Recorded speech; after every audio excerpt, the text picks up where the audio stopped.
भले ही भारत में कोविड-19 के केसेस की बात करें तो महाराष्ट्र में लगभग 1,59,000 से ज़्यादा केस सामने आ चुके हैं, लेकिन देश की राजधानी दिल्ली में जिस रफ्तार से कोरोना वायरस लोगों को अपनी चपेट में लेता जा रहा है वो वाकई गंभीर है। बीते रविवार तक दिल्ली के अंदर 80,000 लोग कोरोना वायरस से संक्रमित हो चुके हैं।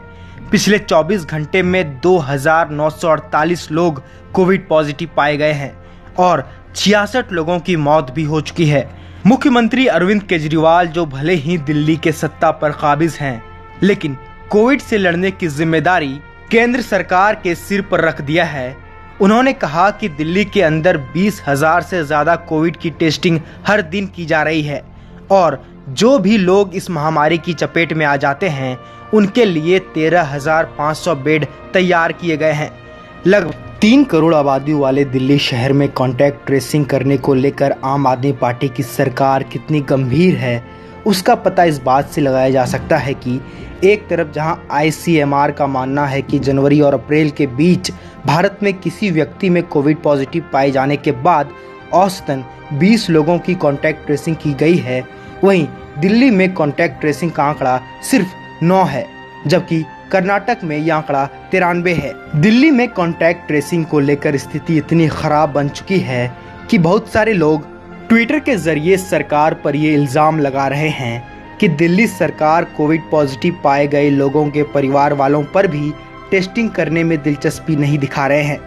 इतने केस सामने आ जाने के बाद केजरीवाल सरकार ने ये ऐलान किया है कि अब दिल्ली में डोर टू डोर यानी हर घर जाकर 2,90,00,000 लोगों की स्क्रीनिंग की जाएगी और 26,000 लोगों पर रैंडम सैंपलिंग भी की जाएगी। केजरीवाल सरकार के मुताबिक दिल्ली के स्वास्थ्य व्यवस्था में कोई खराबी नहीं है, बस कोविड के केस इतनी तेजी से सामने आ रहे हैं कि उसे संभाल पाने में सरकार को मुश्किलों का सामना करना पड़ रहा है। दिल्ली के अंदर पिछले कई सालों से लेफ्टिनेंट गवर्नर और दिल्ली सरकार के बीच कई मुद्दों पर उठापटक होती आई है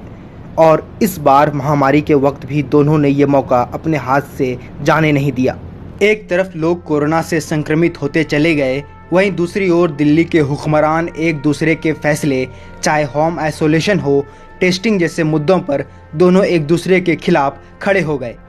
एक तरफ जहां दिल्ली के उप मुख्यमंत्री मनीष सिसोदिया ने जून महीने की शुरुआत में ही ये बात कह चुके थे कि दिल्ली में 31 जुलाई तक 5.5 लाख कोरोना वायरस के केस सामने आने वाले हैं, वहीं दूसरी ओर अब देश के गृह मंत्री ने दिल्ली के लोगों को भरोसा दिलाया है कि मनीष सिसोदिया की ये बात सही नहीं होने वाली है।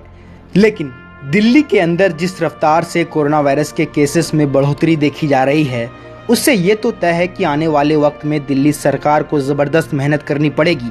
अब देखना यह है कि आखिर आपकी सरकार खुद व खुद लोगों को कोरोना के मार से बचाने में सक्षम है या फिर उन्हें अभी भी उम्मीद है कि केंद्र सरकार ही दिल्ली के लोगों को इस महामारी से बचाएगी। पीयूष कुमार की रिपोर्ट, हेडलाइंस 21 के लिए।